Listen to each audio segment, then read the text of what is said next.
আসসালামু আলাইকুম। আমরা অনেক সময় জীবনের এমন এক মোড়ে দাঁড়িয়ে থাকি যেখানে সব থেকেও যেন কিছুই নেই। আজকের ভিডিওতে ওস্তাদ নোমান আলী খান সেই হারানো প্রশান্তি খুঁজে পাওয়ার পথ দেখাবেন। ডিপ হেদায়েত এর পক্ষ থেকে আপনাদের এই গভীর আলোচনায় স্বাগতম। আশা করি এটি আপনার ভাবনার জগৎকে আলোকিত করবে। চলুন মূল ভিডিওতে যাওয়া। ভালো কাজ বলতে বোঝে এমন কিছু যা তারা নিজেরা করে। ভালো কাজ মানে হচ্ছে আমি নামাজ পড়ি, আমি দান করি, আমি ভালো কিছু করলাম, আমি গালি দেই না, আমি এটা করি সেটা করি, আমি খারাপ কাজ থেকে দূরে থাকি এবং ভালো কাজ করার চেষ্টা করি। মানে হচ্ছে মানুষ ভালো কাজ বলতে বোঝে যাতে তারা কেবল নিজেরা সম্পৃক্ত। কিন্তু আসলে আমরা দুই ধরনের কাজ করি, এমন কাজ যা আমাদের প্রভাবিত করে আর এমন কাজ যাতে অন্যরা প্রভাবিত হয়। এই দুই ধরনের কাজ আছে। যখন আপনি নামাজ পড়েন তখন কে প্রভাবিত হয়? আপনি নিজেই। যখন আপনি দান করেন এটা আপনাকে প্রভাবিত করে, আবার অন্যকেও প্রভাবিত করে। যখন আপনি মিথ্যা বলেন এটা আপনাকে প্রভাবিত করে, কিন্তু এতে অন্য কেউ প্রভাবিত হয় না। এখন বিষয় হচ্ছে, আপনি যদি শুধুমাত্র এমন ভালো কাজের ব্যাপারে চিন্তা করেন যা শুধু আপনাকে প্রভাবিত করে, আর আপনার আশেপাশের মানুষরা এমন নয়, হয়তো অন্য কিছু করছে, তারা তাদের কর্তব্যে অবহেলা করছে, আর তারা যে তাদের দায়িত্ব অবহেলা করছে তা শুধু তাদেরকেই সমস্যায় ফেলছে না, বরং কাকে সমস্যায় ফেলছে? অন্যদেরকেও। আপনার অন্যদের প্রতিও দায়িত্ব আছে, আর এর অবহেলার কারণে অন্যরা প্রভাবিত হচ্ছে। আপনাকে অন্যায়ের বিপক্ষে দাঁড়িয়ে সত্য কথা বলতে হবে, এটা আপনার দায়িত্ব, এটা মানবতার প্রশ্ন। সহজভাবে বললে আসলে এমনটা করতে সাহসের প্রয়োজন হয়। সেই মুহূর্তে কথা বলা যখন আপনি দেখছেন আপনার চুপ থাকার কারণে হয়তো অন্য কেউ সমস্যায় পড়বে। এটা হলো তাওয়াসি বিল হক। আমাকে সত্যিকার অর্থেই তার পক্ষে দাঁড়াতে হবে, কারণ আমি যদি না দাঁড়াই তাহলে নিশ্চিতভাবে অন্য কেউ সমস্যায় পড়বে। ধরুন আপনি রাস্তা দিয়ে যাচ্ছেন, সেখানে হয়তো কিছু বাচ্চা বেসবল খেলছে রাস্তার মাঝখানে। তারা খুব জোরে বল মারছে, বল হয়তো মানুষের গাড়িতে পড়ছে। এটা কি মেনে নেওয়ার মতো ঘটনা? না। তারা অন্য মানুষের সম্পদের ক্ষতি করছে। তখন আপনার মাথায় আসলো, আমার মনে হয় এদেরকে থামতে বলা উচিত, সম্ভবত আমার কিছু একটা তাওয়াসি বিল হক করা উচিত। বুঝা গেল? এই তোমরা এখানে খেলো না। কিন্তু তখন আপনার মাথায় আসবে, আমি যদি এদেরকে খেলা থামাতে বলি এরা হয়তো আমাকে নিয়েই খেলা শুরু করবে। এরা শুধু মুখে বলেই ক্ষান্ত হবে না, আমাকে মারতেও পারে শুধুমাত্র থামতে বলার কারণে। এটা একটা খুবই ছোট উদাহরণ। বড় পরিসরে বললে, পরিবারের ভেতরে যদি এমন হয়, আপনার বাবা হয়তো কোনো ভুল করেছেন, আপনার মা, আপনার মেয়ে, আপনার বোন, আপনার স্ত্রী, পরিবারের কেউ হয়তো কোনো ভুল করেছে, তারা কোনো অন্যায় করেছে, কেউ হয়তো মোহর পরিশোধ করছে না, কিংবা সম্পত্তি সমান ভাগ করা হচ্ছে না, আর এটা আপনার সামনেই ঘটছে। আপনার ভেতরে তখন মনে হচ্ছে আমার কিছু বলা উচিত, আমার বলা উচিত যেটা ভুল। কিন্তু তখন আপনি ভাবেন এর ফলাফল কি হবে? তারা সবাই আমাকে বকা দেবে, তারা হয়তো আমাকে অহংকারী ভাববে, এমনকি আমার সাথে কথা বলা বন্ধও করে দিতে পারে। এরকম আরো অনেক কিছু হতে পারে। তাহলে বুঝতে পারছেন, যখন আপনি সত্যি কথাটা বলতে চান তখন আপনার মাথায় কি কি আসে? এই সব ফলাফলগুলো। কিন্তু আল্লাহ আযজা ওয়া জাল্লা আমাদেরকে ছাড় দিয়েছেন, তিনি আমাদেরকে সব ভয় ভীতি থেকে মুক্তি দিয়েছেন। এই কারণে আমাদের সকল ভয় দুশ্চিন্তা চলে যায় যখন আল্লাহ বলেন ইল্লাল্লাযীনা আমানু। প্রথম অংশে যখন আপনার ঈমান থাকে তখন কি হয়? তখন আপনি কাকে ভয় পান? শুধুমাত্র আল্লাহ, কেবল আল্লাহ। যখন আপনি ভালো কাজ করেন তখন শুধু ঈমান বাড়তে থাকে, আর যখন ঈমান বাড়তে থাকে তখন আপনার পক্ষে তাওয়াসি বিল হক করাটা সহজ হয়ে যায়। আর যদি আপনি অনুভব করেন যে তাওয়াসি বিল হক করাটা আপনার পক্ষে বেশ কঠিন, বলুন তো এর মানে কি দাঁড়ায়? এর মানে দাঁড়ায় আপনার ঈমান ততটা শক্তিশালী নয়, আপনার ঈমান যথেষ্ট দৃঢ় নয়। এই দুটি বিষয় একটি অপরটির সাথে সম্পর্কযুক্ত।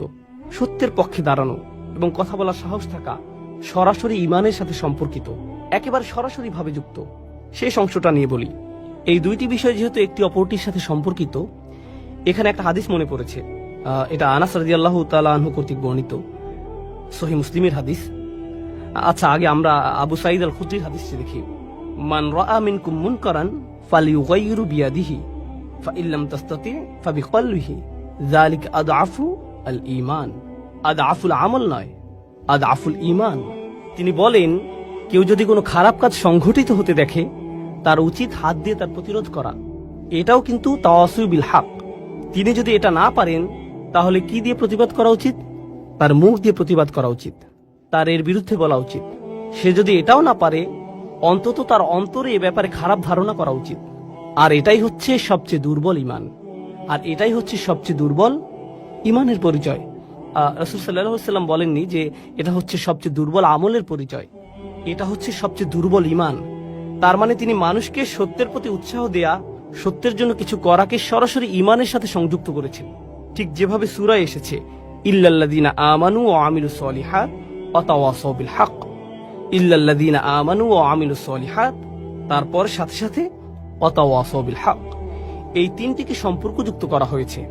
আর এই ব্যাপারে সবশেষে বলতে চাই, তাওয়াসি বিল হক হয়ে থাকে, এখানে তাওয়াসি শব্দটির মূল হচ্ছে তাফাউল, যার মানে হচ্ছে সহযোগিতা। তার মানে হচ্ছে এটা আপনার সমাজে হয়ে থাকে। এখানে বলা হচ্ছে যে এগুলো আপনার সমাজে সংঘটিত হবে, আপনার পরিবারে, আপনার মুসলিম বন্ধুদের মধ্যে, যারা নিজেদের মুসলিম দাবি করে, যারা ভালো কাজ করে। তাহলে তাওয়াসি বিল হক এখান থেকেই শুরু, তারপর এটা ছড়িয়ে পড়ে। সুতরাং যখন আমরা বলি অমুসলিমদের এই সত্যের ব্যাপারে জানানো দরকার, সর্বোপরি সমাজের প্রতি কর্তব্য, এই সবকিছু ঠিক আছে, কিন্তু এর শুরুটা কোথায় হবে? এর শুরু হবে আমাদের নিজেদের ঘরেই। যদিও শুরু করার জন্য এটাই সবচেয়ে কঠিন জায়গা, তবু এখান থেকেই আমাদের তাওয়াসি বিল হক এর সূচনা করতে হবে। আমাদেরকে সকল অন্যায় ও ভুল ভ্রান্তির দিকে নজর দিতে হবে, সেই সাথে ইমানের মৌলিক দিকগুলোর সাথে সাংঘর্ষিক বিষয়গুলোর প্রতি তাকাতে হবে, যা হয়তো আমাদের নিজেদের পরিবারেই ঘটছে, আর আমাদেরকে এর বিরুদ্ধে সোচ্চার হতে হবে। একটা চেয়ারে বসে ক্যামেরার সামনে মাইকে আপনাদেরকে এইসব বলাটা যত সহজ, নিজের পরিবারের মানুষদেরকে এসব বলা ততটাই কঠিন। সেটা অনেক অনেক অনেক বেশি কঠিন কাজ। এতে অনেক বেশি সাহসের প্রয়োজন হয়, এতে অনেক বেশি ধৈর্যেরও প্রয়োজন হয়, যা আমার পরবর্তী পয়েন্ট। আর তা হলো, যখন আপনি এগুলো করতে যাবেন তখন আপনার আবশ্যিকভাবে প্রচুর ধৈর্যের প্রয়োজন হবে। তাই আল্লাহ আজ্জা জাল্লা এই সূরা শেষ করেছেন এভাবে, তাওয়াসাউ বিস-সবর।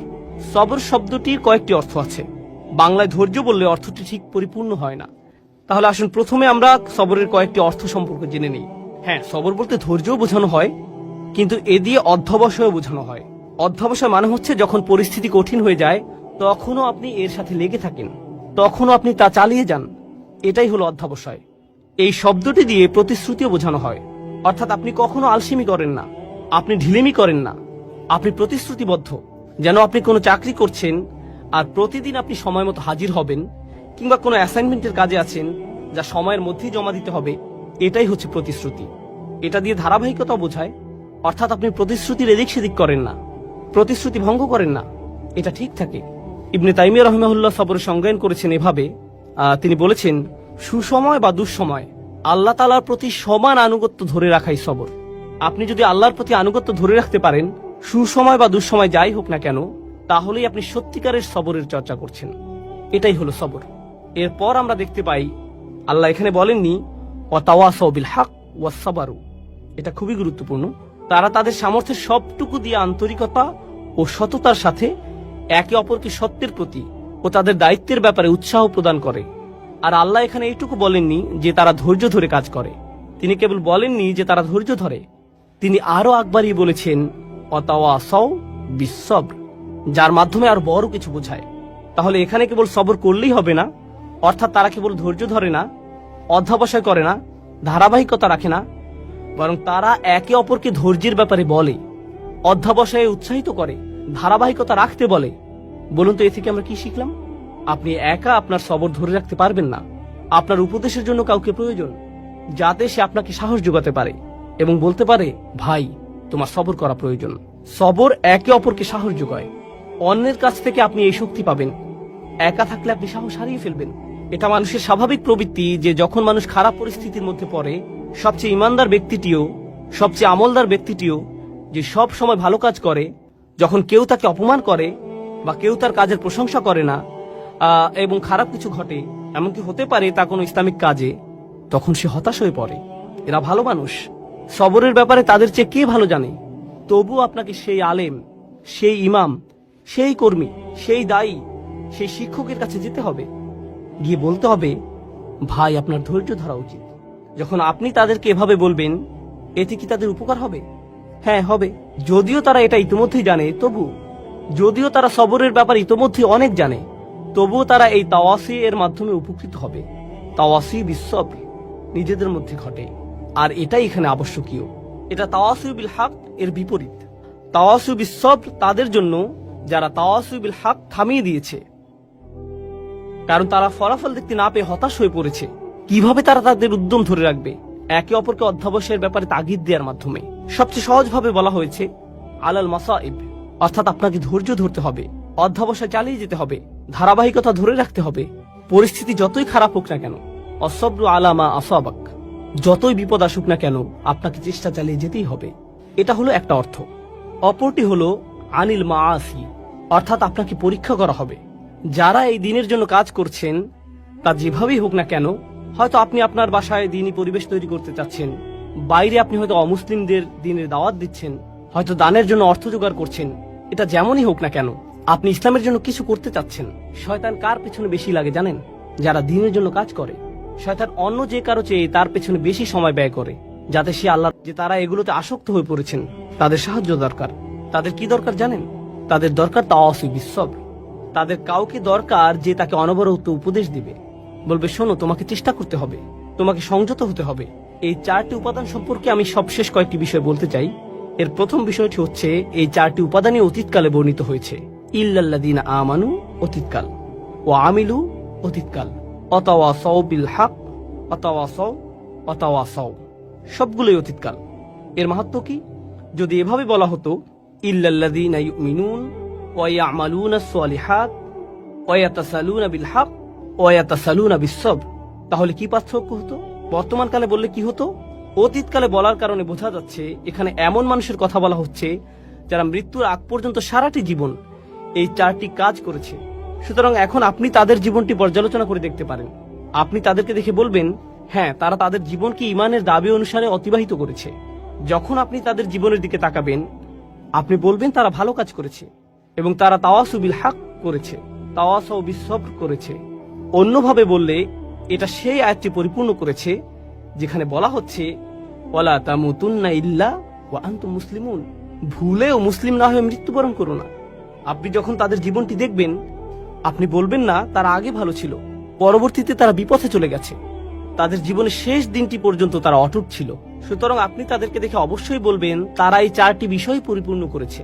তাই এগুলোকে অতীতকাল বলার কারণ বোঝা যায়, মৃত্যুর আগ পর্যন্ত তাদের গোটা জীবনটি এই 4টি কাজের সমষ্টি। এরাই সফল হয়েছে। অর্থাৎ আপনি থামতে পারবেন না। আপনি এমন একটা জায়গায় পৌঁছাবেন যখন মানুষেরা আপনার সম্পর্কে বলবে এই 4টি বিষয় আপনি পূর্ণ করেছেন। এটাই হলো দ্বিতীয় মাহাত্ম্য। এর শেষ বিষয়টি হলো, যা আমার মনে হয় সূরা আসরের এই আলোচনার অন্যতম গুরুত্বপূর্ণ বিষয়, তা হলো বায়ের কয়েকটি তাৎপর্য আপনারা জানেন। বিল হক শব্দটি নিয়ে আমরা আলোচনা করেছি। একইভাবে যখন তারা তাওয়াসি বিস-সবর করে, যখন তারা একে অপরকে উৎসাহ দেয় ধৈর্যের সাথে, তারা ধৈর্যের সাথে ধৈর্যের উপদেশ দিচ্ছে এবং তারা একে অপরকে ধৈর্যের প্রতি উৎসাহ দেয়। কেউ যদি বলে আমি তোমাকে ধৈর্যের সাথে উপদেশ দিচ্ছি আর আমি তোমাকে ধৈর্যের প্রতি উপদেশ দিচ্ছি, এই দুইয়ের মধ্যে একটা পার্থক্য আছে। এই দুইটি আসলে আলাদা বিষয়। ধৈর্য ও অধ্যবসায়ের প্রতি, যেভাবে আমি তোমাকে উপদেশ দিচ্ছি, এতেও ধৈর্যের প্রয়োজন আছে। এই উপদেশ দেওয়ার জন্য আমাকে ধৈর্য ধরতে হবে। আপনাকে তাড়াহুড়া করলে চলবে না, আপনাকে খুবই ধৈর্যশীল হতে হবে। যে আল্লাহর প্রতি অবাধ্য আচরণ করে তার প্রতি আপনাকে খুবই সহনশীল হতে হবে। আপনি তাকে পরামর্শ দিবেন, এই পরামর্শ দেওয়ার সময় আপনাকে ধৈর্যশীল আচরণ করতে হবে। আর আপনি তাকে কিসের প্রতি উৎসাহ দিচ্ছেন? ধৈর্যের ব্যাপারেই। তাহলে আপনি যেভাবে তাকে পরামর্শ দেন তাতে ধৈর্যের প্রয়োজন হয়। আবার এই ধৈর্য ধারণের প্রতি আপনি তাকে উৎসাহ দিচ্ছেন। শেষ আরেকটি বিষয় আমার মনে পড়েছে, এটা নিয়ে একটু বলি। এই 4টি বিষয় আসলে একে অপরের জন্য একটা পরীক্ষার মতো। অর্থাৎ যদি কেউ সবর হারিয়ে ফেলে, শেষ কথা হচ্ছে এই 4টি বিষয় আসলে একে অপরের জন্য একটা পরীক্ষা। অর্থাৎ যদি কেউ সবর হারিয়ে ফেলে, তাহলে সে তাওয়াসু বিল হক করতে পারবে না। কেন পারবে না?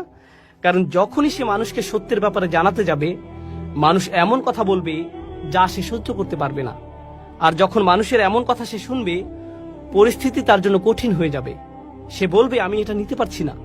যখন সে বলবে আমি এটা নিতে পারছি না, আমি সহ্য করতে পারছি না, এ থেকে তার কিসের ঘাটতি বোঝা যায়? সবরের ঘাটতি। সুতরাং যখন কেউ সত্যের প্রতি আহ্বান করে না, বুঝতে হবে সেখানে সবরের ঘাটতি আছে। আরেকটি বিষয় এ থেকে বোঝা যায়, তা হলো কেউ হয়তো ভাবতে পারে যে সে সত্যের প্রতি ডাকছে, কিন্তু এই কথায় কারো কোনো সমস্যা হচ্ছে না। সে ভাবছে যে সত্যের প্রতি ডাকছে, কিন্তু তার এই ডাকায় কারো কোনো সমস্যা নেই, কেউ তার কথায় ক্ষুব্ধ হচ্ছে না। এর মানে কি জানেন? আপনি যেহেতু সবর ছাড়াই তাওয়াসু বিল হক এর প্রতি মানুষকে ডাকতে পারেন, আপনি খুব সম্ভবত তাওয়াসু বিল হক করছেন না। কেননা এই পৃথিবীর সবচেয়ে ভদ্র ও নরম মনের মানুষেরা যখন মানুষকে সত্যের পথে ডেকেছে, তারা বিপদে পড়েছেন। এটা হচ্ছে এই কাজের আবশ্যিক ফলাফল। আল্লাহর সবচেয়ে ধৈর্যশীল রাসূলদের দিকে তাকান, নূহ আলাইহিস সালামের দিকে তাকান। তার পুরোটা জীবন ছিল দাওয়াতি কাজে পূর্ণ, আর পুরো জীবন জুড়েই ছিল সবর। কেননা তিনি মানুষকে যা বলেছেন তা মানুষকে বাধ্য করেছে তাকে অপমান করতে, কটু কথা বলতে, তার বিরুদ্ধে দাঁড়াতে। আর এজন্য প্রয়োজন হয় সবরের। আর যখন এই দুটিরই ঘাটতি হয়, যখন আপনি মানুষকে সত্যের প্রতি ডাকছেন না, আর সেজন্য আপনার সবর করারও কোনো প্রয়োজন নেই, যখন এই শেষ দুটির ঘাটতি হয়, যখন কারো মধ্যে এই দুটি থাকে না, তা থেকে আমরা কি বুঝতে পারি কিসের ঘাটতি আছে? প্রথম দুটি শর্ত, ঈমান ও ভালো কাজ। কারণ যতক্ষণ না আপনি নিজেই ভালো কাজ করবেন, খারাপ কাজ আপনার চোখে পড়বে না। যদি আপনি নিজে ভালো কাজের সাথে যুক্ত না হন, আপনি বুঝতে পারবেন না খারাপ কাজ করলে সমস্যাটা কি। কিন্তু যখন আপনি নিজের পরিবর্তন করবেন, আপনি হয়তো পার্টি করতেন, তারপর আপনি আল্লাহর কাছে ভালোভাবে তওবা করে তার আনুগত্য করতে শুরু করলেন। যখন আপনি আল্লাহর আনুগত্য করেন আর অন্যরা পার্টি করে, এতে আপনি বিরক্ত হন, তাদের জন্য আপনার খারাপ লাগে। আগে এতে আপনি কিছু মনে করতেন না, কিন্তু এখন আপনার মনে হচ্ছে তারা কিভাবে এটা করছে, আমার তাদেরকে থামানো উচিত। আমি নিজেই ভুল করেছি, আমি চাই না তারাও একই ভুল করুক। এটা আপনাকে কষ্ট দেয়। কিন্তু এটা যদি আপনাকে কষ্ট না দেয়, আপনার যদি কখনো মনে না হয় যে আপনার তাদেরকে থামানো উচিত, তার মানে হলো আপনি ভালো কাজের প্রতি প্রতিশ্রুতিশীল নন। আর আপনার যদি ভালো কাজের ব্যাপারে প্রতিশ্রুতি না থাকে, তার মানে আপনার কি নেই? ঈমান। তাহলে এই সবগুলো বিষয় হচ্ছে লাজিম ও মালজুম। এগুলো একটি অপরটির আবশ্যিক ফলাফল এবং একটি আরেকটির সাথে ওতপ্রোতভাবে জড়িত। আমি অন্য সূরাগুলোর চাইতে এই সূরাটিতে অনেক বেশি সময় নিয়েছি। আমরা সূরা নাবা থেকে শুরু করেছিলাম, তখন একটি সেশনে একটি সূরা শেষ করেছি, কিন্তু এটা সূরা আসরের চতুর্থ সেশন। আলহামদুলিল্লাহ, অবশেষে আমরা এটা শেষ করতে পেরেছি। কেন জানেন? কারণ আমার মনে হয়েছে এটা সবচেয়ে ছোট সূরা। এটা এমন একটি সূরা যা মুখস্থ করা খুবই সহজ। আমাদের বেশিরভাগই এটা আত্মস্থ করে ফেলেছে, কিন্তু এটা সবচেয়ে ভারী সূরা। এই সূরার ওজন সবচেয়ে বেশি। আপনি আপনার জীবনকে কিভাবে দেখেন তা এই সূরাটি পুরোপুরিভাবে পরিবর্তন করে দেবে। আপনি কিভাবে আপনার পরিবারের সাথে আচরণ করেন, আপনার দৈনন্দিন জীবন, যা আপনি অর্জন করেছেন, যা এখনো অর্জন করতে পারেননি, তার চেয়েও বড় কথা সফলতা এবং ব্যর্থতা বলতে আপনি কি বোঝেন, এই সূরাটি এই সব কিছুর প্রতি আপনার মনোভাব পরিবর্তন করে দেবে। ডক্টর ফাদেল সালেহ আস-সামেরাই বলেছেন, কোন সূরা শুরু কোনো না কোনো ভাবে এর শেষ অংশের সাথে সম্পর্কিত, কোন সূরার শুরুর অংশ তার শেষের অংশের সাথে যুক্ত। এই সূরার শুরু কি ছিল? একটি আয়াত, ওয়াল আসর, যা দিয়ে বোঝা যায় যে আপনার সময় শেষ হয়ে আসছে। আর শেষ আয়াতটি হলো 4টি উপাদান নিয়ে, যা আমরা গত 2 সেশন ধরে আলোচনা করছি। তাহলে এই দুইটি অংশ একটি অপরটির সাথে কিভাবে যুক্ত? ঈমান, ভালো কাজ, তাওয়াসিউ বিল হক, তাওয়াসিউ বিস সবর। এর ব্যাপারে সচেতন হওয়ার জন্য আপনার সময় শেষ হয়ে আসছে। আপনি সময় থাকতে সবকিছু ঠিক করে নিন। আপনার নিজের জন্য এটা খুব জরুরি একটা বিষয়। ইন্নাল ইনসানা লাফি খুসর, এটা কে? আপনি ধরে নিন, ইন্নান নাফসি, আমার নিজের জন্য। আমি নিজেই ক্ষতির মধ্যে আছি, আমি বিপদের মধ্যে আছি। আল্লাহ তাআলা আমাদেরকে তাদের অন্তর্ভুক্ত করুন যারা সূরা আসরের 4টি শর্তকে পূর্ণাঙ্গভাবে পালন করতে পেরেছে।